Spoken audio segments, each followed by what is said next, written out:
آج اللہ نے زبان کا کنٹرول ہمیں دیا.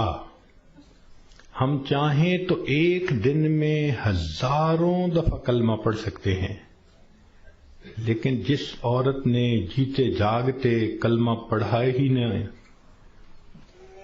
دن گزر گئے، ہفتے گزر گئے، مہینے گزر گئے، زبان پہ کلمے کا ورد جاری ہی نہیں ہوتا، دنیا کی باتیں، دنیا کی باتیں، دنیا کے فیشن، تو موت کے وقت اچانک کلمہ کیسے جاری ہو جائے گا؟ اس لیے اس سے پہلے کہ لوگ ہمیں کلمہ پڑھائیں، ہم اپنے اختیار سے کلمہ پڑھنے کی مشق کر لیں. تو دنیا کی زندگی میں ہم آئے ہیں آخرت کی تیاری کرنے کے لیے.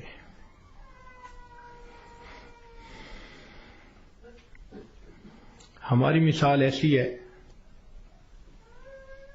کہ جیسے ایک آدمی کا ویزا لگ چکا ہو اور وہ بورڈنگ پاس لے کر لاؤنج کے اندر پہنچ گیا ہو اور اپنی فلائٹ کے اناؤنس ہونے کا انتظار کر رہا ہو. ہم نے دیکھا کہ لاؤنج میں لوگ بیٹھے ہوتے ہیں، ایک فلائٹ اناؤنس ہوتی ہے، کچھ اٹھ کے چلے جاتے ہیں، پھر دوسری اناؤنس ہوتی ہے اور اٹھ کے چلے جاتے ہیں، نئے آتے رہتے ہیں اور یہ اٹھ کے جاتے رہتے ہیں.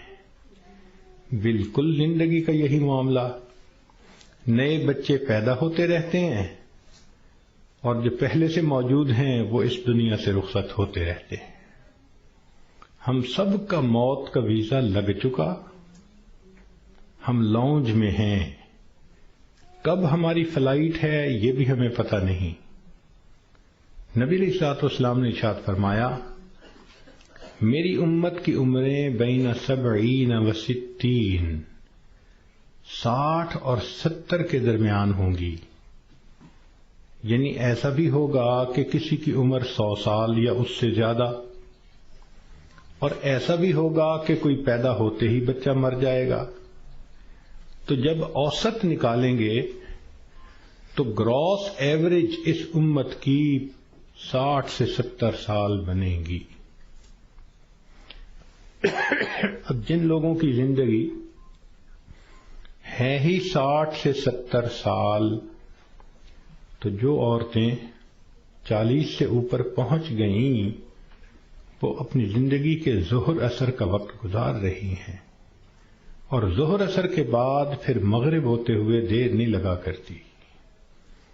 ہم نے خود تجربہ کیا ہے کہ کئی کام اکٹھے ہوتے ہیں تو سوچتے ہیں کہ ہم چھٹی کے دن کریں گے، اور چھٹی کے دن جب صبح ہوتی ہے تو دل میں بڑا مان ہوتا ہے، لمبا دن پڑا ہے، کوئی بات نہیں. لیکن کام کرتے کرتے جب ظہر گزر جاتی ہے تو پھر بندے کو پینک کنڈیشن ہونی شروع ہو جاتی ہے. وہی بندہ جو تسلی میں تھا کہ لمبا دن پڑا ہے، اب ہاتھ پاؤں پھول رہے ہوتے ہیں اور وہ کہتا ہے جی دن تو نکل گیا، جلدی سے کام سمیٹو. تو جو 40-50 سے اوپر کی زندگی گزار رہی ہیں، اب وہ ظہر عصر کے وقت میں پہنچ گئیں، مغرب ہونے میں دیر نہیں لگا کرتی.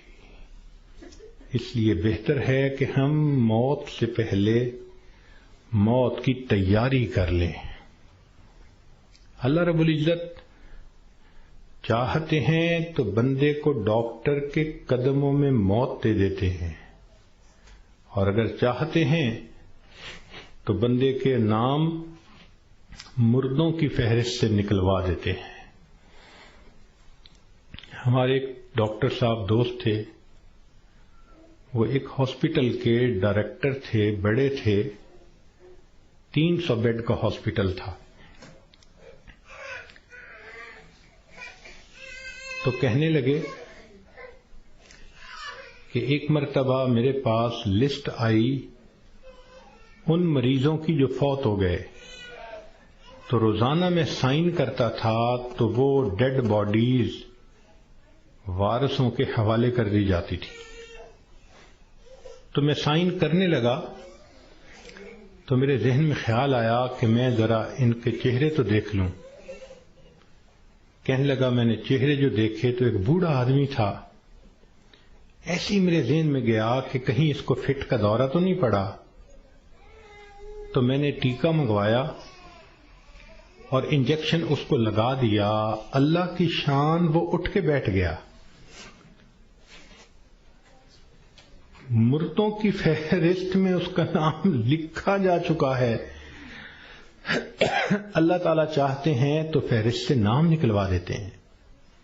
اور ایک اور ڈاکٹر صاحب کے بارے میں ہم جانتے ہیں کہ وہ اتنے ہارٹ اسپیشلسٹ ہیں کہ ملک کے صدر وزیر اعظم کے وہ ہارٹ اسپیشلسٹ ہوتے ہیں. VVIPs کے ہارٹ اسپیشلسٹ.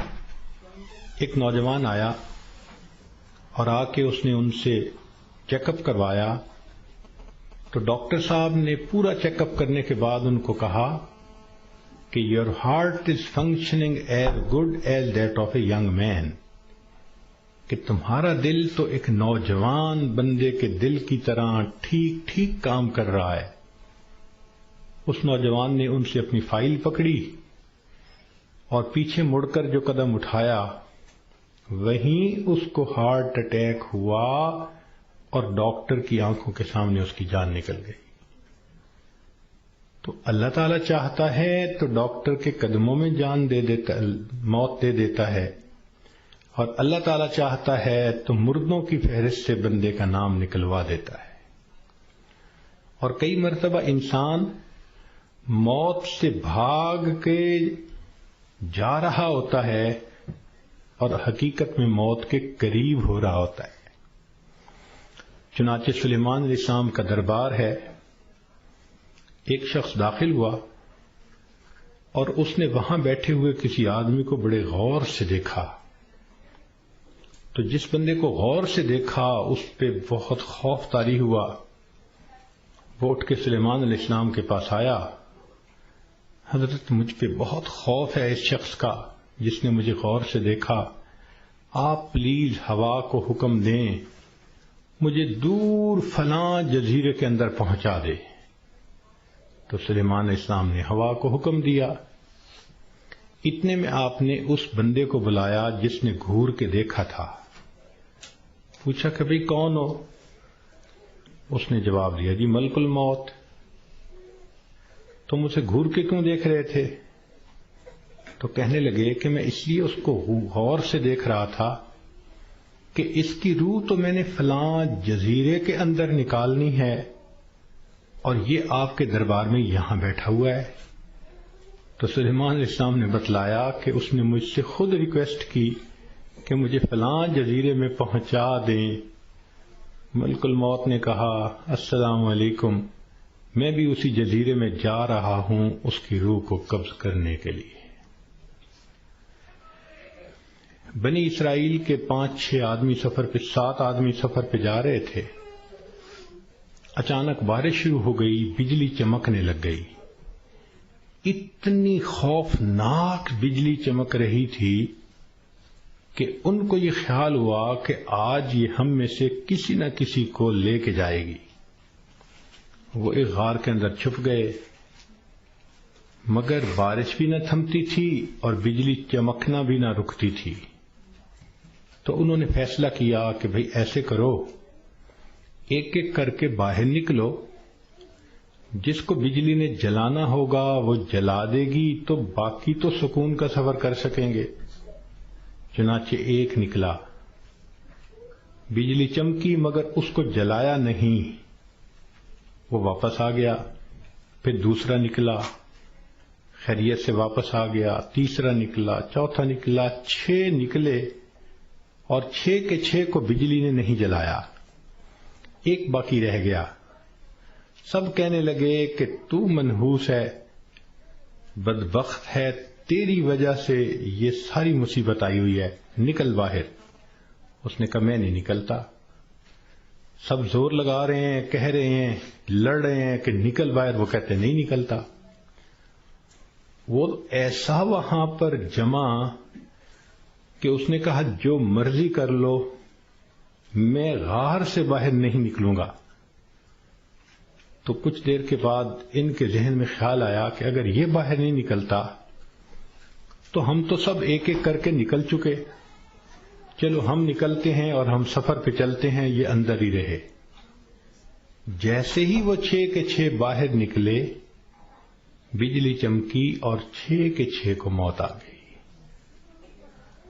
اب یہ سب دھکیل رہے تھے 7ویں کو، اور ان کو یہ نہیں پتا تھا کہ موت کا وقت تو ہمارا قریب آ چکا۔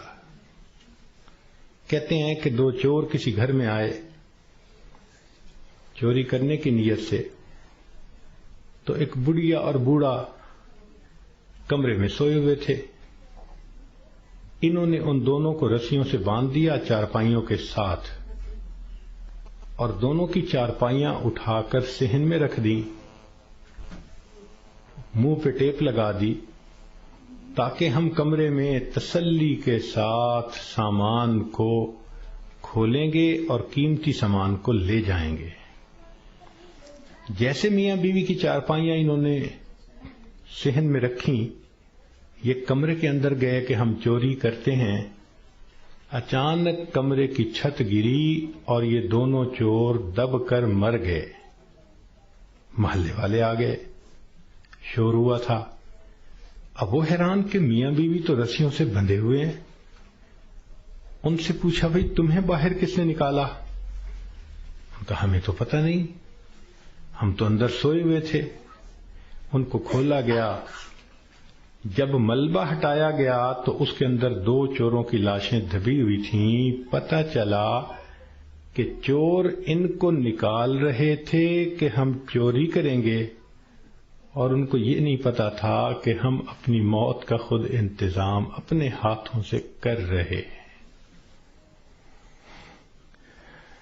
تو انسان کئی مرتبہ موت سے دور بھاگتا ہے، اور حقیقت میں وہ موت کے قریب سے قریب تر ہو رہا ہوتا ہے۔ اس لیے ہمیں چاہیے کہ ہم موت کی تیاری کریں۔ مہلت ہر ایک کو ملی ہے، کسی کو کم، کسی کو زیادہ۔